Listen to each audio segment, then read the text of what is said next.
Alright, what's up y'all? So this is books I read in 2023. The last video I posted was like a whole year ago, and that was coincidentally books I read in 2022. And last year I read 9 books, couldn't even reach 10. So this year I had a goal of reading 12, which is like 1 per month, if I did the math right. And then, yeah, I actually read 22. So I did better than I expected. Even the final review, I'm gonna say a few things about like every book, and then I'll probably give a quick rating if I have one for the book. But yeah, actually, first off, so my cousin knew that I was getting like a keyboard from my company, so for Christmas he got me keycaps, and look at the ones he gave me. They're Bulbasaur themed. Do you see that? As Bulbasaur and Stitch. They're so cool.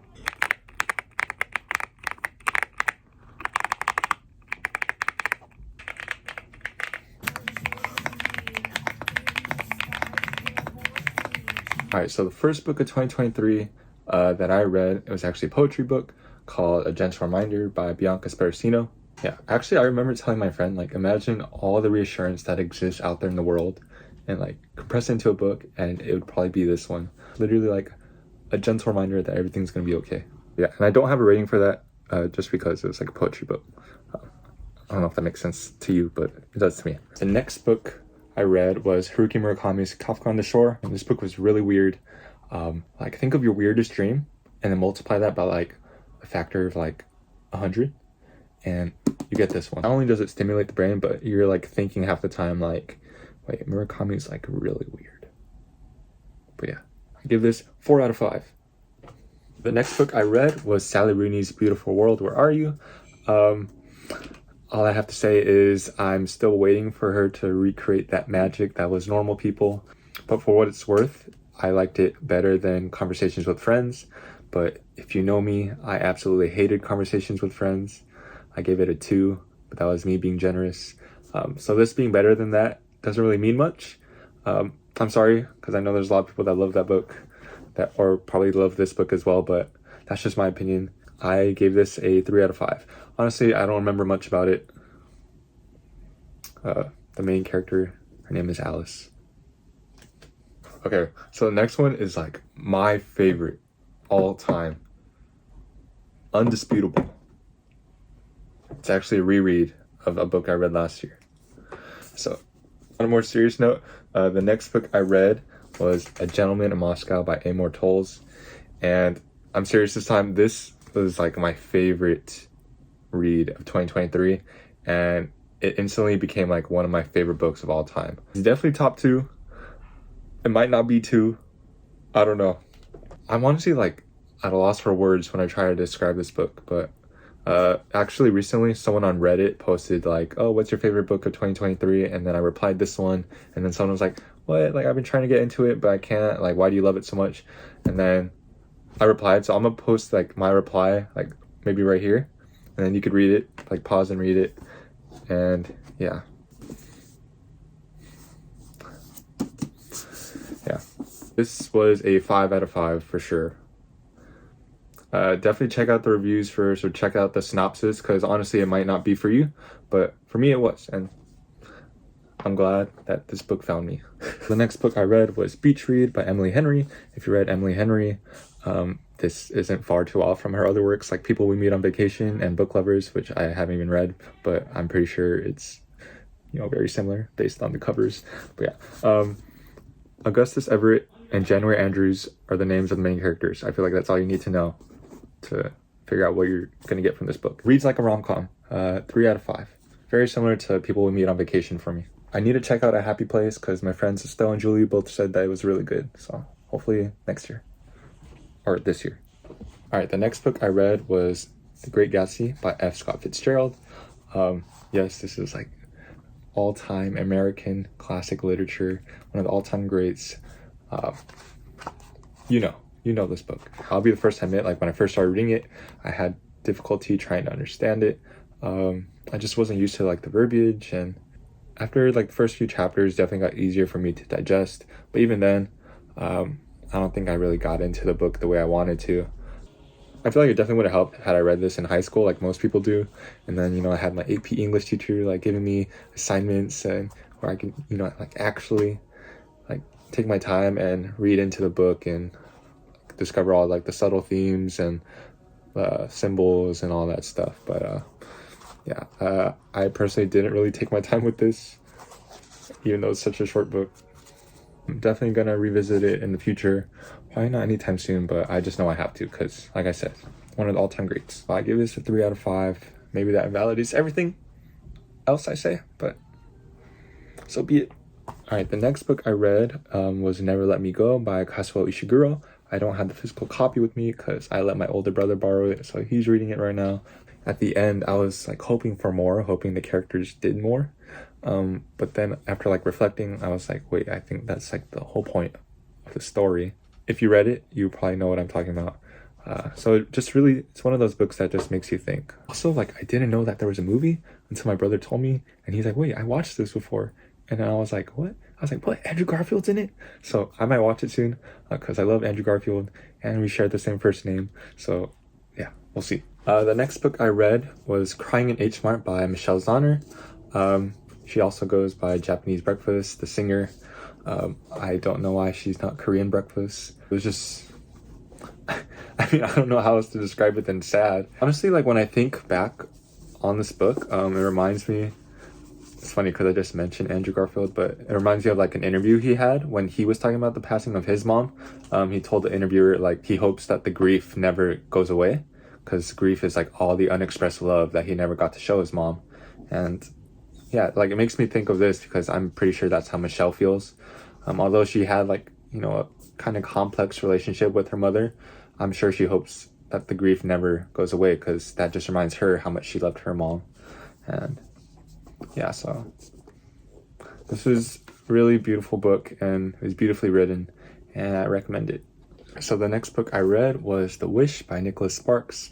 This was actually recommended to me by my friend Christine because she loved it and I did too.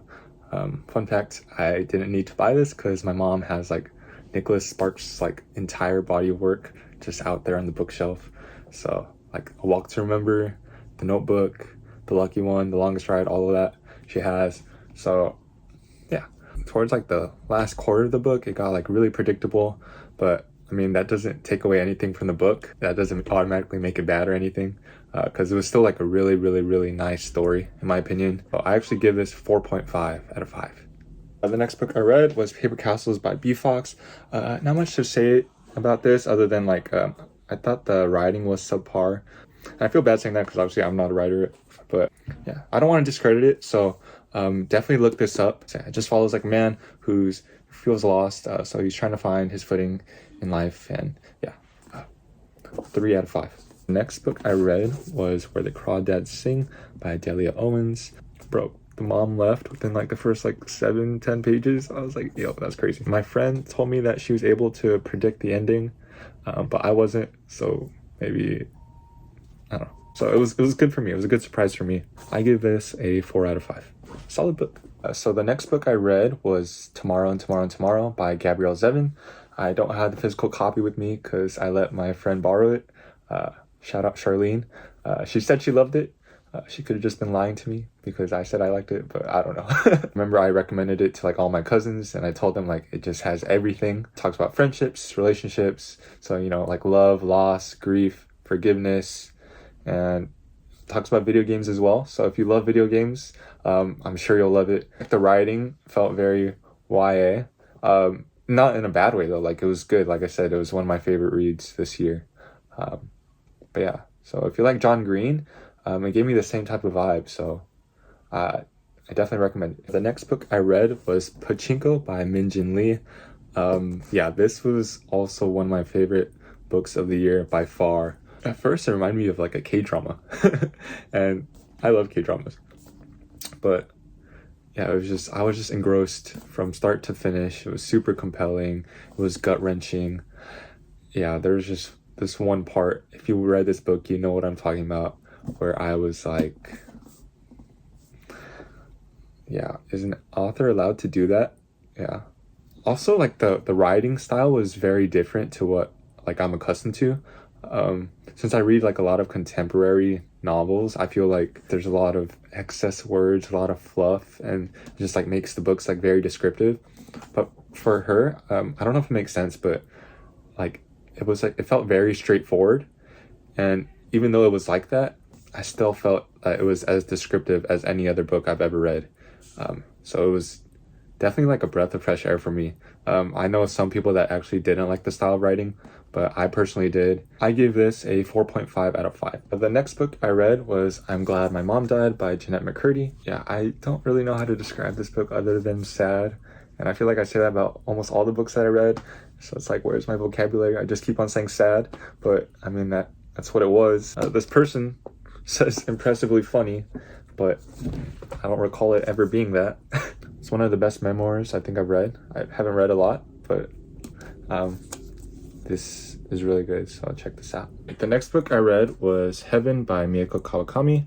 I'm glad I got to visit this author's works because so far the only Japanese writer I've encountered was Murakami, and yeah, she's an incredible writer. I want to get to Breasts and Eggs. I think that's one of her more popular books, but yeah, this one is about bullying, and the two main characters are both middle schoolers, and they kind of get tortured and bullied by their peers, and they end up having like these deep existential questions, which made me just feel really sad because I mean they're only kids.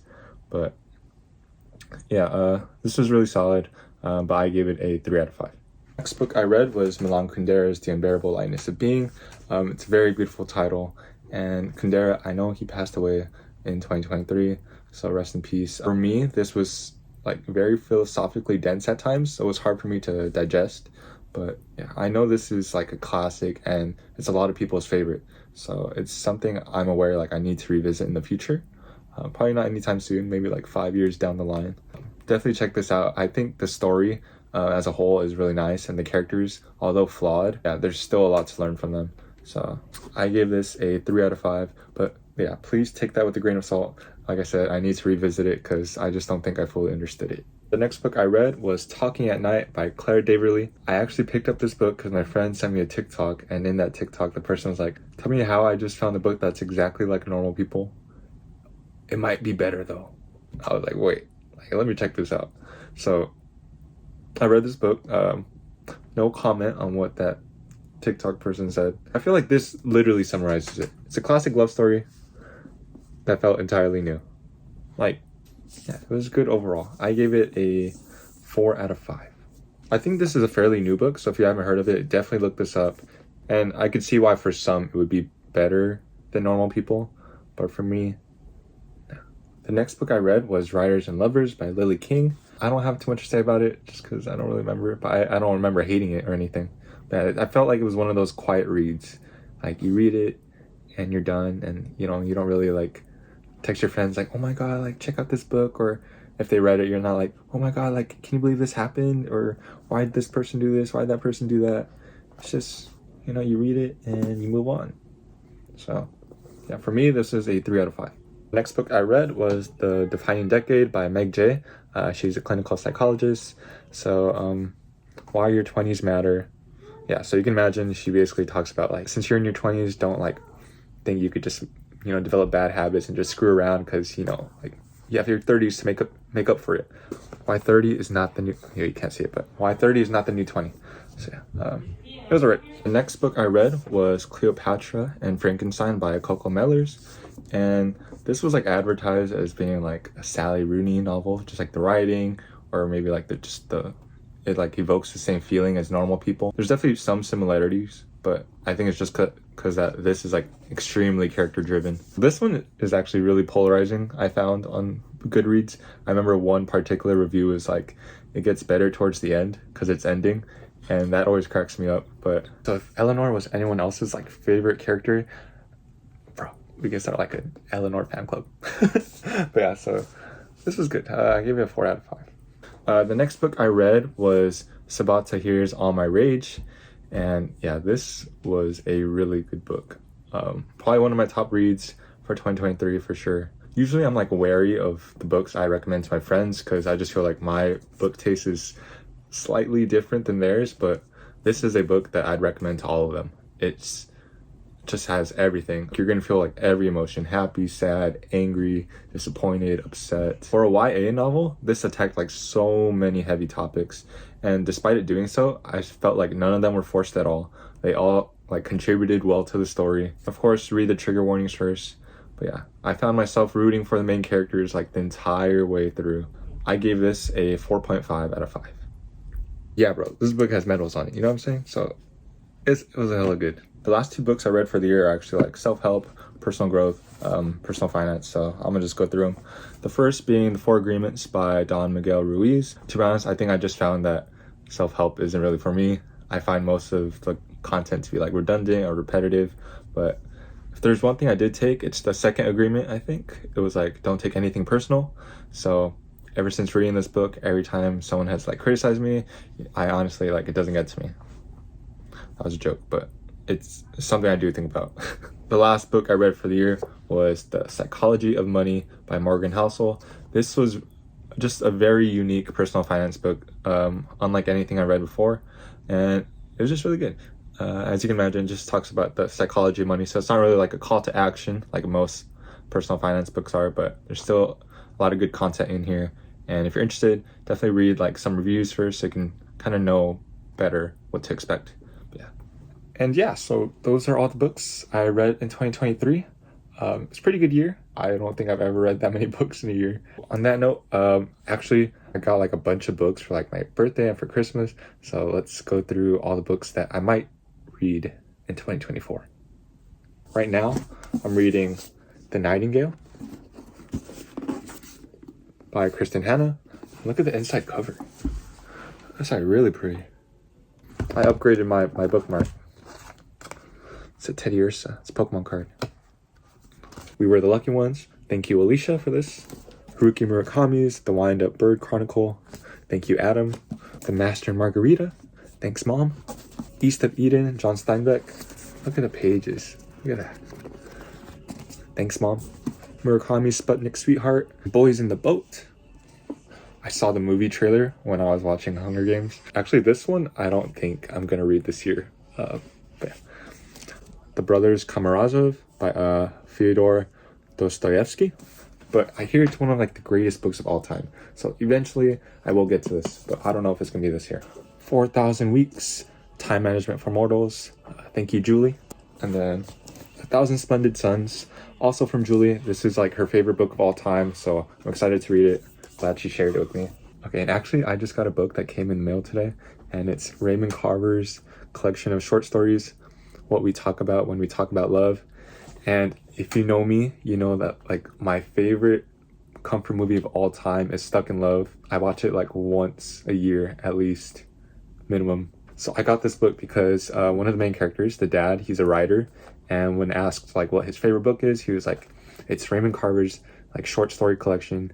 And then like he says a quote like, I could hear my heart beating, I could hear everyone's heart, and then something. But yeah, I just got it because I love that movie. Like, I love that movie. So yeah, those are all the books I read in 2023. Hopefully I make more videos, not just about books, but just, I mean, I just want to post anything. I just want to post random stuff. So I might post like a freaking gaming video next. We'll see. All right. Bye.